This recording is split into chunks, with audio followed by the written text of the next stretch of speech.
Okay, welcome back, everybody. We're glad to have you back, and I want to thank our speakers who have done a great job in sharing loads of information with us, and I've taken quite a lot of notes. And I just want to start by asking a question from Dr. Dashiell about one or two of my frustrations about Nigeria. In the last couple of months, I'm sure you follow the news in the public space as well, how we were trying to borrow some grains, some tonnage, and large millions of tons of grains from nearby countries around West Africa. And I was wondering why we're not able to produce maize in sufficient quantity, despite the largeness of land that we have, and also the workforce that's available in Nigeria to ensure that we can make this available. So I'd like you to speak on this subject, in addition to the question of how competitive are we in rice production. There was this argument before now that Nigeria is not competitive as far as production of rice is concerned. And I kept wondering, because what I've seen lately is that quite a lot of the rice you have in the marketplace are produced locally. Big farmers are all over the place, in Abakaliki, etc. How are they able to do this? So we must answer the question frontally. Is Nigeria competitive in rice production? Let's have you, Dr. Dashiell. Yeah, thank you very much, Dr. Olowyeye. Excellent questions, and I want to assure you that both for rice production and maize production, Nigeria can be highly competitive with countries all over the world. I'm not saying that we are competitive today, but we have the knowledge and we have the resources to do it. We have the land, we have the farmers. But as I said in my in my presentation earlier, it's all about making sure that the farmers have the knowledge, making sure that the resources that they need are available. And I'm glad my colleagues who have spoken also today have spoken around what needs to be done to make sure these quality inputs can be available. But just to expand a bit, so that bring it down to the farmer level. Right now, almost all the farmers in Nigeria are using open pollinated maize. And a lot of them just save their seed or they go to the market to buy their seed. We need farmers to use hybrid maize. It's much higher yielding. I can go on and on and on, but basically we can be competitive in maize. One of the key things about maize in Nigeria is sometimes, in fact, many times too often, we have high levels of aflatoxin. This is a poison that is in the maize, and when it gets above a certain level, it becomes toxic to poultry, and of course, it's bad for human health also. We have the solutions to keep this level low. I won't go into detail, but there's a product called Aflasafe that farmers can apply to their crop and basically eliminate this problem. For rice, it's a similar story. We have really good varieties, both high yielding and high quality. We have the processing industries that also produce high quality rice, competitive with any rice in the world. So the building blocks are there for both maize and rice to be competitive with any country in the world. And I really believe that over the next 3 or 4 years, we can make great progress with both of these crops and really stop importing all maize and all rice. Thank you. Thank you, Dr. Dashiell. Thank you very much. My second question will go to Mr. Onyeka Akumah, who is an expert in technology deployment for agriculture. Part of the best global practice in the field of agriculture is what is called traceability of the product. Traceability is a major requirement for global GAP certification, meaning if you're going to be selling your products to some of the big stores across the world, take for example Sainsbury's, Tesco, some of those in the United Kingdom, for example, you must be able to demonstrate that your products are traceable from the farm to the table. And that's why many of our people cannot export in the very large quantity that these products are required in foreign markets. What are you able to help us to do as a technology expert to ensure that even for the small farmers, their products are traceable from the farm up onto the table? That's a question that I would like you to help us to look at. Secondly, is the issue of drone deployment. What are the challenges to this? I do know that there will be a lot of requirements to be met as far as civil aviation authority is concerned. How do we make drone ubiquitous in Nigeria such that we can leverage on the large size of arable land that we have, and we can, multiply substantially the output of the farmers in Nigeria? It's unthinkable that we're still doing a lot of importation of food right now when technology can help us a great deal to solve some of the problems. What is your take on that subject, and what should Nigeria do? Mr. Akumah. Okay, thanks for the questions. So the first question around traceability. One of the things we've done for us in Farmcrowdy concerning that has been when we started slaughtering bulls, slaughtering cows. So we got to a point where we're slaughtering about 40 cows per day, and we're supplying 25 eateries in Lagos alone with 45 cows every day. And one of the things we did for traceability was we worked with a partner that had gotten approval for animal identification that was done through chips, like as simple as chips that were put in the earlobes of the cows. So you find a cow that is coming from, or a bull that's coming from Kano to Lagos, or it's being fattened in Kano, and you want to slaughter it in Kano. The bull, from the time it's a cow until it becomes a bull, there are tools now in place where you can now monitor that bull's lifespan. So to us in Farmcrowdy, we made sure that the bulls we were slaughtering were those ones that have what we call animal identification. And I think MTN has done a great job in partnering with tech companies to find how to make these chips available for you to trace bulls. So now you can do a census of bulls that are slaughtered. And with such measures put in place, the cost of implementing this or scaling it will require its implementation done in such a way that it's affordable. Starting it out for us, it was a very expensive venture to go with, but over time, it then shows the quality of items that comes from our platform, or the items that people buy from us, and then put a premium on the price of what we sell. Speaking about traceability for crops, it's you want to make sure that when you plant and you harvest, you're going to be able to manage traceability based on where your goods are moving in transit. And to get that effectively done, the likes of NAIC with Mr. Jerome will agree that goods in transit does a good job for you to make sure that what you are harvesting from the farm is what you're getting at the market.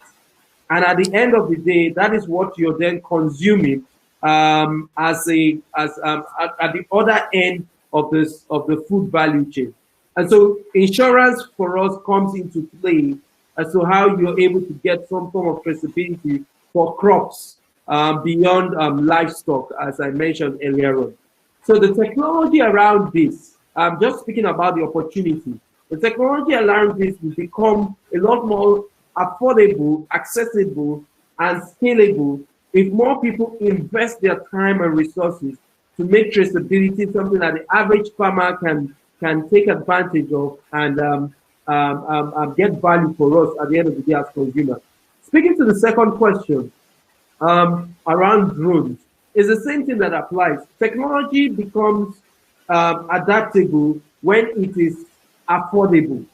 And it only gets affordable when policies are put in place to allow for the development of that technology and for the implementation of that technology and the usage of that technology to be seamless in an environment where people can use it effectively without restrictions. it's still baffling that we cannot get certain kind. I mean, maybe not baffling, maybe for security concerns. There are certain kind of drones that you cannot pass through the port to get into Nigeria, and you understand that for very sophisticated drones, but even up to drones that are regarded as toys for kids in Western communities, you can't pass that through the ports and get to Nigeria easily. You need some kind of license or approval. And so that is making adaptation or the acceptance of people using drones a lot more difficult. So people that have the few drones you see in the country, they need to go through the hurdles of getting these approvals in order to get it here. Maybe that becomes an opportunity for a tech person to start building locally made drones where you don't have to go through a port to use it. And then we can now start using our own drones locally in the country. That is the biggest challenge, is the affordability of the technology to now make it available to scale. And so you don't have that in place, and that reduces how much acceptance you see for people getting drones used on farms. It becomes very expensive to take that approach to monitor things or to do things on the farm. It's exciting to see outside, but that is the challenge we face locally in Nigeria. Thank you, Mr. Akumah. Thank you very much. I do believe that you may be the one to champion for us local production of drones in the course of time, because we just need answers to the problem in Nigeria. But you can have access to funding and we have the technology, so let's do it and make it happen so that we can at least solve some of the problems we are seeing and we are putting forward. You know, getting government to do a lot of things takes a whole lot of policy issues and pronouncements of the government. But private sector will have lesser restrictions if we can do some initial, groundbreaking efforts, and then some advocacy at government level to get us all the approvals required. And that is part of what I'm noting also from this conference, which is that through the advocacy platform of NBCC, some of the key points that are coming out from this conference will have to be forwarded to the right quarters in government. Someone is asking a question also directed at Mr. Akumah, but I will come back to you later on that. I just want to ask this question from Mr. Jerome. Mr. Jerome, I'm worried about the devaluation of our currency. I'm terribly worried. If you buy dollar from time to time on the streets, you will understand what has happened to us in recent times. In 2016, the value of the dollar to the naira was 180 naira to the dollar. 2016, it moved as high as 520 and came back to 360. Stabilized for about 2-3 years. If you go to the street right now, you'll be buying 1 unit of the dollar for close to 500 naira. As of yesterday night, they sold at 488 at the airport here. I happen to be at the airport and I saw people buying and selling. 488. And if that is not tamed, it could go to as high as 500 naira. That has a lot of implications in terms of the destruction of the value that is being created by the farmers. What should Nigeria do? What type of policies should government worry about that will minimize the vagaries that we're dealing with in the marketplace as far as devaluation is concerned and our inflationary troubles that we're going through? Secondly, what can the small farmers gain from the Africa Continental Free Trade Agreement? So look at someone who is doing 100 million, 200 million revenue every year. What can that individual gain from this big agreement that the whole world is talking about? Mr. Ryan, please.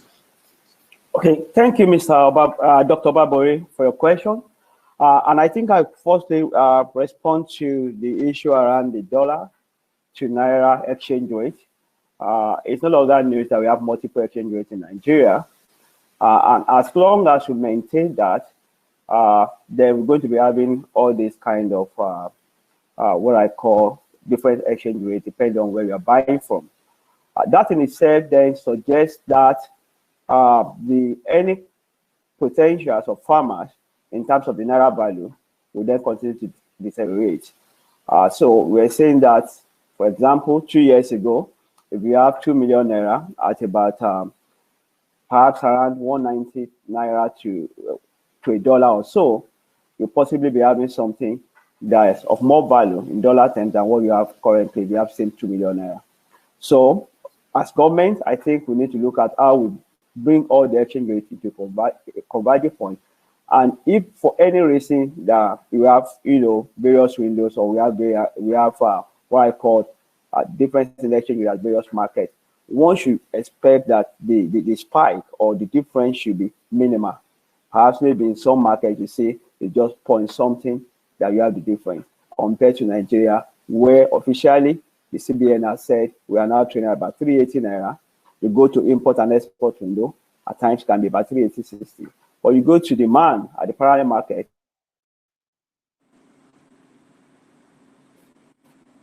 it's selling something. We need to find the figure with like that as a nation and think we can promote anything, not even agriculture, in agribusiness. So that's an issue that CBN will need to think about.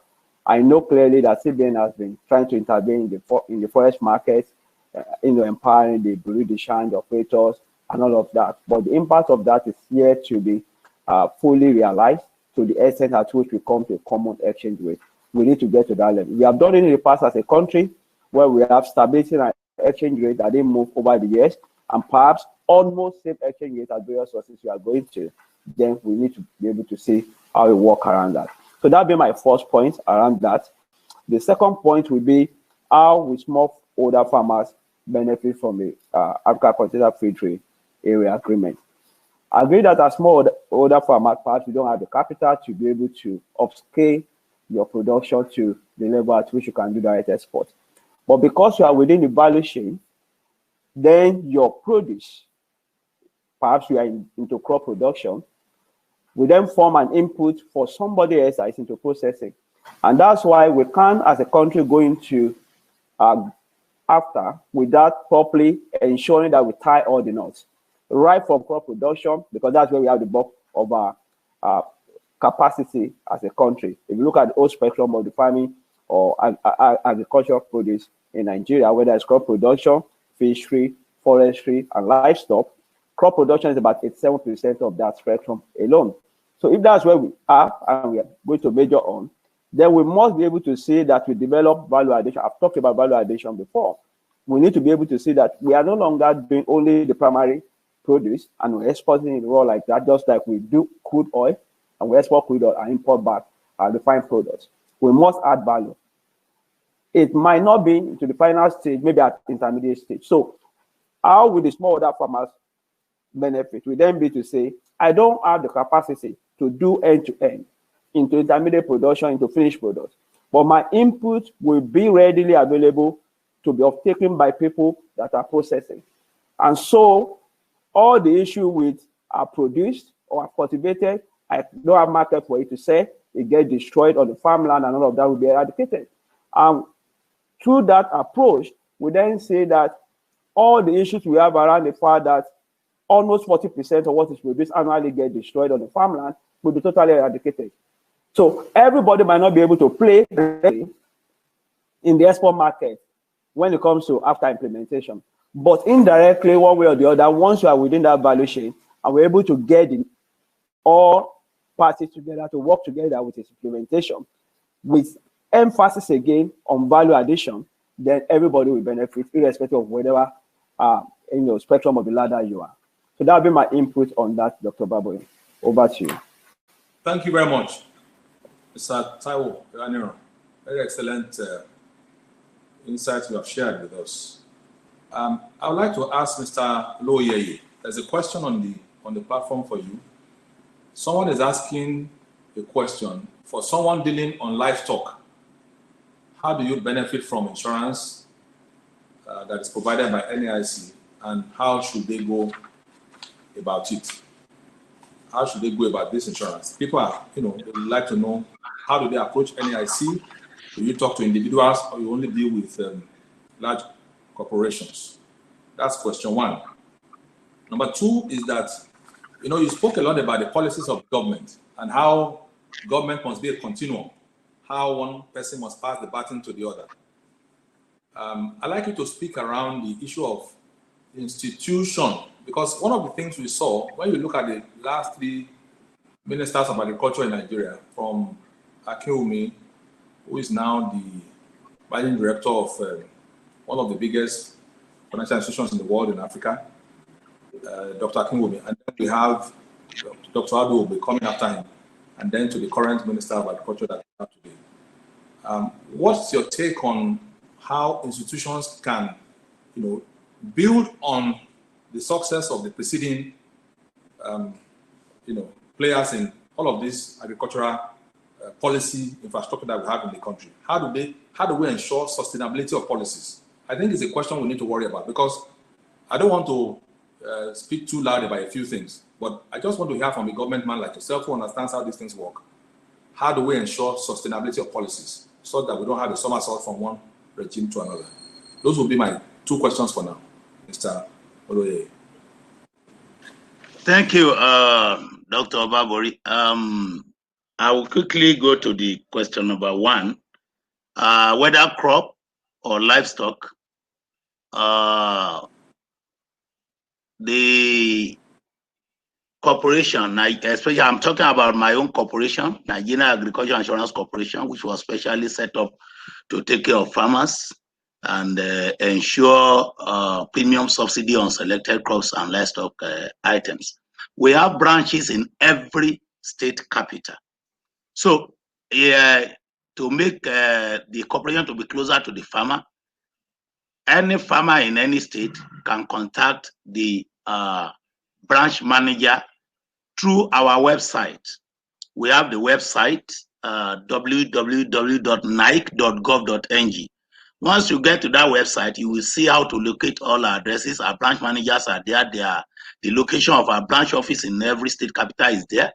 The phone numbers of each branch manager is there. The phone number of people at the head office is there. The phone number of a Servicom officer, which happens to be myself, is there. Call me at any time. I've received calls severally in the night, any time, and I give the directions that needed to be given. So if you get any of these phone numbers, people, you can get your insurance covered, and you will get somebody to be with you quickly as possible, so that they will look at it, give the correct advices on how to make your project insurable, all the housekeeping activities you have to carry out. They will tell you that, and that is why I was talking about extension services. Once we have our branch managers doing that, but still we need all those extension services to elongate the process, so that these farmers, these people will now be on this extension service people. But nevertheless, our officers are always there, our branch managers are there, our other officers are there, the zonal managers are there. If you get in touch with them quickly, before you know it, whether crops or livestock, your project will be covered, and the premium that you are going to pay, if your project is on subsidized business, livestock, for example, if you are on poultry or fishery, or if you are on yam, cassava, all these food items, you pay only 50% of the premium. It is expected that the federal government and the state government where you are located will pay the balance to NIC. You only pay 50%. So they will tell you everything that you need to know about how to get your projects covered. Then I want to quickly move to number two. You see that I said it, first, project initiative, there's what we call a logical framework in project management. The 4x4 matrix, I think we all know that, about the input, the output, the goal, the outcome, and the goal. And then the KPI, indicators, measurable indicators, means of measuring them, and necessary assumptions. So when we apply this thing into our project, it helps the system a lot. I kept on, I started the debate in my home some time ago. I said, look, the former minister, Honorable Minister of Agriculture, was talking about cassava bread. Beautiful enough, because we are doing very well in production of cassava. But I kept on wondering. I threw the question to two of my teenage children. I said, look, which one is closer to, because we all know that bread is mostly made from wheat. Which one is closer to bread? Is it cassava, a root crop, or other cereals like maize, sorghum, guinea corn, and so on. We were debating that at home. So what I want to say is that now let's assume that we settle for cassava bed. I expect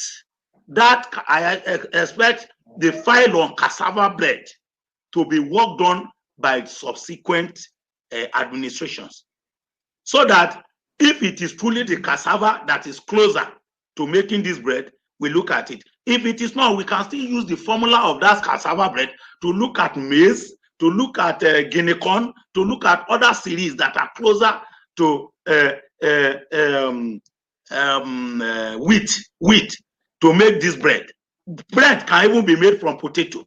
With sweet potato, you don't need sugar, you don't need any sweetener, you know, so many things like that. So, well, the government at every level, you know, we have that problem, not only at the federal government, not only at the state government, not only even to the local government, you know, and that is one problem we have to solve in Nigeria. And well, I believe that where the government will be trying their best to do it as part of the government. For example, in IITA, we move on to, once there is seamless movement from one level of administration to the other, such that you can't say, okay, the claims that was incurred by the last administration will not be paid by the new administration. No, it is the same system, it is the same NAIC, and we must look at it. So I believe that the government at the policy maker level will be looking at this. By the time people like the agencies, I mean, organizations like NBCC start talking about this thing, I believe our policymakers will continue to look at it and see the need for continuity of process. So that if it's a process you are continuing and you know that it's not favorable to the future of the country, you look at it. Why is it not favorable? I talked about logical framework the other time. Why is it not favorable? Is it that the input is not correct or is not well made? Why is it not translated to output? And why is output not translated to outcome? And why is the outcome not adding value to the goal, the overall goal? You know, you look at it, you monitor your key performance indicators, and then from there you take it away from there. If it's something, for example, in insurance, when we introduce a product, if the product is not performing, if the clients are complaining about the product, if it's not meeting their needs, we can take it off the shelf or adapt the suggestions of the clients, because the business exists just for the purpose of the client. If the client is not appreciating the product and you still want to force it down their throat, you only go bankrupt. So when you look at the policy system in Nigeria, through the collaboration of organizations like NBCC and other organizations, I believe policymakers, the more when we talk about just in knowledge, we talk about tenacity of impartation of knowledge. You keep on talking about it until it sinks in. By the time we keep on talking about it the way we are talking about it this way, policymakers will get the message and look at what we are talking about, that we are not just talking out of tune. And then before you know it, we will start doing the right thing the right way. Moreover, now that we don't even have money to throw around to waste in any of these elephant kind of projects. So that is just my take on that. Over to you, Dr. Thank you very much. Thank you very much. Quite a lot of insight, tenacity of impartation of knowledge. I'm taking that away from what you have said. I don't want to take Dr. Dashiell out of crop production and crop management, but you know, I just want you to share your experience with us on what you think about the commodity exchange. Commodity exchange is an idea that is coming back in Nigeria right now. It's been there, it used to be there many, many years ago. But for some reason, that idea went down the drain. That initiative is to help to guarantee stability of prices for production of, you know, the small farmers across the country. It used to be there. In the cocoa farming days, which someone like yourself might be familiar with. What is your take on commodity exchange at a time like this, Dr. Dashiell? To be perfectly honest, that's a highly, highly sensitive subject. that can be interpreted or misinterpreted almost no matter what I say. And honestly, I would not like to get into that. I know the passions can run high no matter what I say. So please let me just remain neutral on that. I'm very sorry, but it's not in my area of expertise at all. Thank you very much. Thank you very much. Someone has a question here. Mr. Jerome, you are a consultant, and so I'll come back to you on the question of the commodity exchange before we finish. I'd like to just have a professional opinion about what the exchange will do for us. I'll come back to you before we round off on this platform. Let me come to Mr. Akumah. There's a question for Mr. Akumah here. How are the farmers in your network ensuring storage of their products until it gets to the aggregators or end customers, especially the perishable products? Someone is asking Mr. Akumah. Okay, so what we've done in Farmcrowdy is first it was buying up some commodity or buying up agro produce for our own use. We set up 102 aggregation centers across the country. Each aggregation center has about 30 metric tons, can house 30 metric tons of commodity for only 24 hours. So what we did was, because we produce, sometimes we produce and we don't have enough to meet the demand from the buyers that come to us.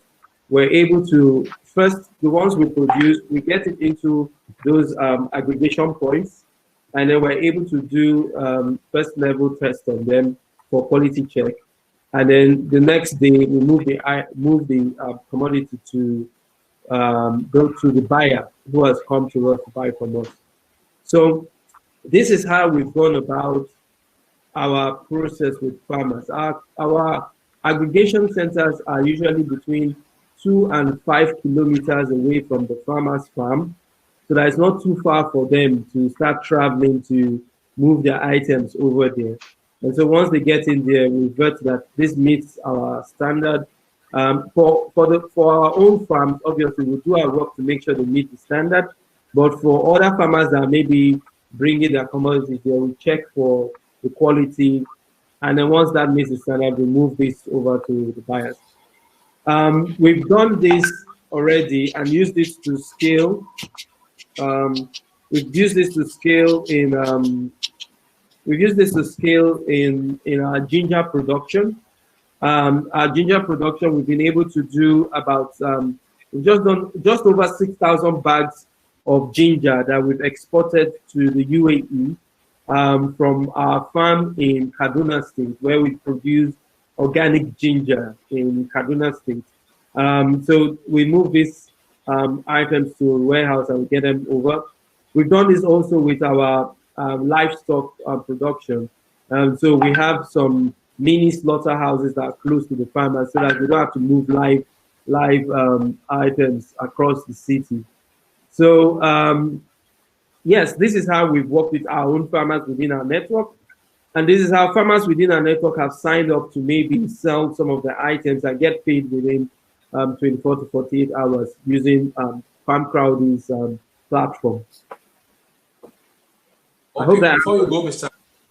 Yes, very well noted. Just one more question for Mr. Akumah, and then someone on the platform is asking if your services are available to other states of Africa, West and Central Africa, or only limited to Nigerians. Some people are across West Africa listening to you on the platform. We would like to know whether you are receptive to people. Yes, we've started having conversations. So we're having national governments that want us to replicate our model in other countries. We currently have our eyes on one particular country in East Africa at the moment. And then we also have interest from the Caribbean. And we currently have 2 countries in the Caribbean that are showing strong interest. So we're having those conversations already. We're identifying people that potentially can become partners with us in those countries. We're identifying people that can work with us. We had to make sure we got to a place where we had a model we can easily replicate. I mean, as with a startup like ours that is just barely 4 years old, there was that early phase of trying to even understand what Farmcrowdy is, and then understanding what we can now scale in Farmcrowdy. So now we've gotten to that point where we have 6 different businesses that are generating revenue for us as a business. We're able to take one of them and replicate in one country, and maybe another one and replicate in a different country. So yes, we have the intentions of expanding beyond Africa. That is going to be a center of focus for us next year. We'll be doing this under the radar, just trying out our models in these countries, East Africa and the Caribbean first, and then see how the reaction is to our model. And then gradually from there, they become hubs to check. Because everywhere small-scale farmers are struggling, it's a market for us to sell our service and get them to do better. So as long as they're small-scale farmers, even in India, I studied in India. I want to go back to India and see what I can do with farmers there. You know, anywhere you find small-scale farmers struggling with the 3 things I mentioned earlier on, it's a place for us to show what we can do with technology, like we've done in Nigeria already. Thank you very much, Mr. Akumah. Thank you. If I just add on this note, if there's anyone that feels like they can add value to what we're doing and they have ideas in this country, I mean, I'm happy to always take this feedback and learn from it and ask questions too, and maybe even visit and then scope the area. So we're open to such conversations at the moment. Excellent. So what we'll do is that we ensure that we follow up with the questionnaire and then find a way to connect them to your good self, and then we can take the conversation further from here. Thank you. I'll take Mr. Yanni on now on the very important subject of where do we go on the commodity exchange. And that also, you can use it as your closing remark for this platform, while I come back to the other speakers to just do 1 minute each of their closing remarks. Thank you. Okay, thank you, Dr. Barbori. Let me just quickly add my voice to the issue on the commodity exchange. I think we cannot in any way underestimate the impact that will create if we get it right. And of course, we can take a cue from countries that have done something around that, India, even in Africa, in Kenya, Nairobi. What that creates is the value and the trust in the system within the agribusiness value chain. Accessibility to market information is key, and standardizing that market information across across the country. For example, I'm talking about Nigeria now, will equally be important. So what that will then agenda will make sure we be with respect to making participants, agribusiness players, to be able to be confident and comfortable with whatever effort they are making with respect to agricultural practice, with a view to saying that at the very end, a market will be fair to them when it comes to pricing. And that might be the primary element of what a commodity exchange tends to offer, but much more over than that, when you get to the complexity of what a commodity exchange can deliver, whether in terms of futures, whether in terms of options, whether in terms of derivatives, and all of that, which are stuff or products that have been developed over time by active commodity exchange platform to promote agricultural practice or agribusiness in any country. So as a nation in Nigeria, I think we have a lot to do around that.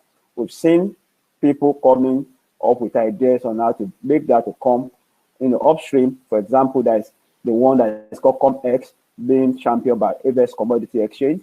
There's equally the Abuja Commodity Exchange that governments have been talking about. I know the Lagos Stock Exchange is trying to equally put its commodity exchange platform.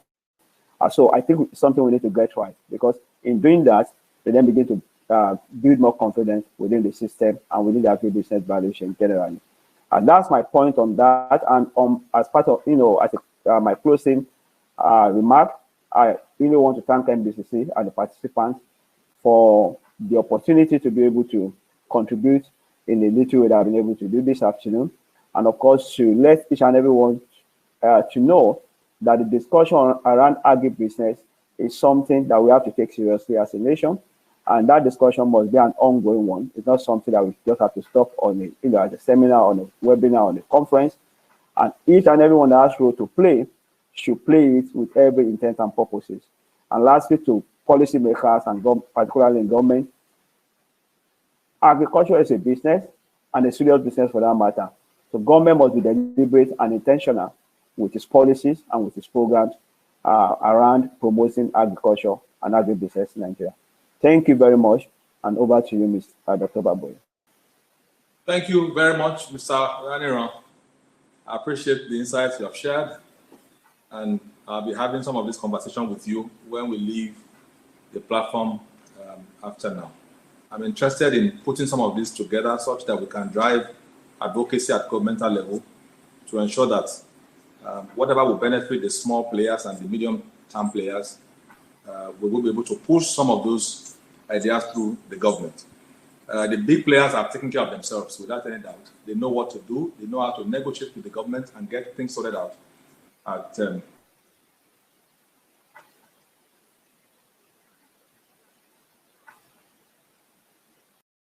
jobs and be able to help Nigeria to move from this era to a more successful and prosperous post-COVID era. Let me ask from Dr. Dashiell to just speak a word or two before we close the session. Dr. Dashiell, please, your closing remarks.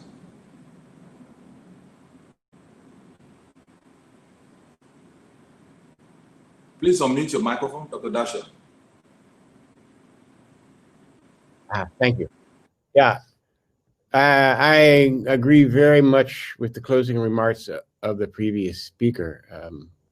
Agriculture is a business, and all of us should approach it as a business. The government will definitely approach it just like they do other businesses. It's not a giveaway. It's not a volunteer program. It's a program. It's a business. I want to encourage the state governments and private sector and everyone to make a big effort to be inclusive of youth in the agriculture business programs. We need to make every effort to encourage the youth to go into agriculture. And we could have a whole seminar just on that topic alone. But if we can get millions and millions and millions of Nigerian youth to be involved in agriculture as a business, we won't have any problem with youth going to do the wrong things in the country. Let me just put it that way. I think the future is great for agriculture in Nigeria. As I mentioned earlier, the technologies are there. We know how to grow the crops.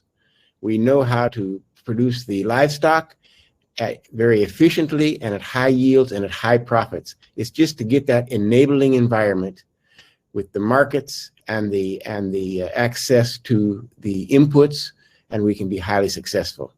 I think the future looks great, and I look forward to anything that IITA can do to help with transforming agriculture in Nigeria. We are ready to work 24 hours a day, 365 days a year to help. Thank you very much. Thank you very much, Dr. Dashiell, for your time and for the insights that you have shared. Certainly, we'll be coming back to talk to you on a few things that I've noted, which of course will come back into the public space in the course of time. Let me ask Mr. Jerome Olowyeye to just say one or two of his closing remarks. Dr. Olowyeye, please.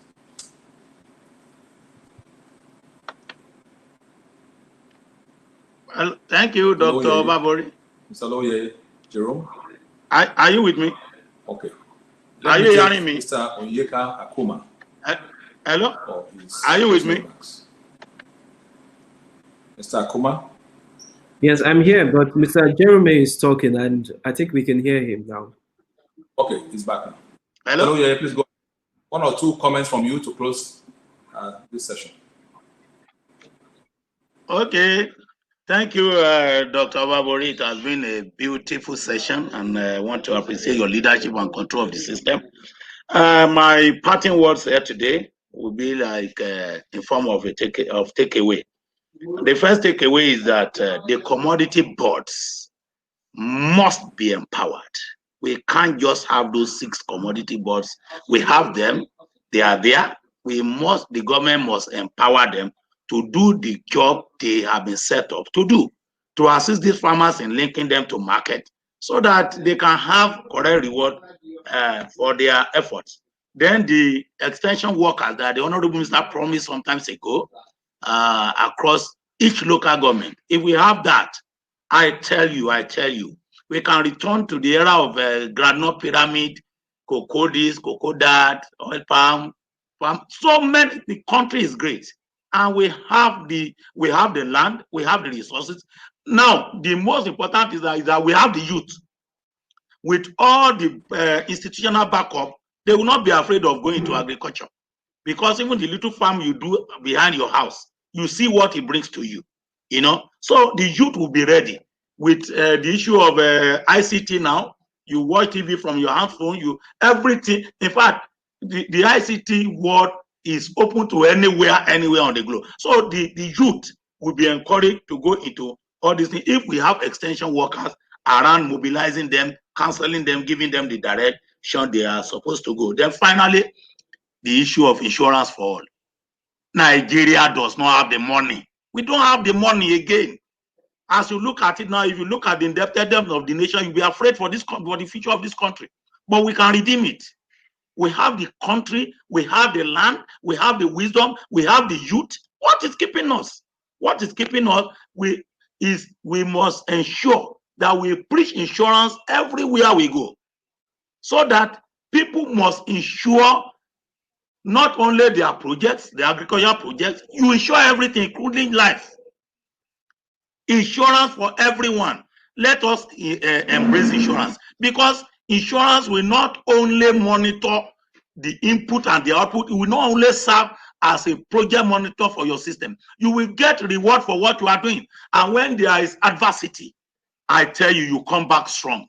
But when there is adversity and you don't have insurance cover, you are on your own.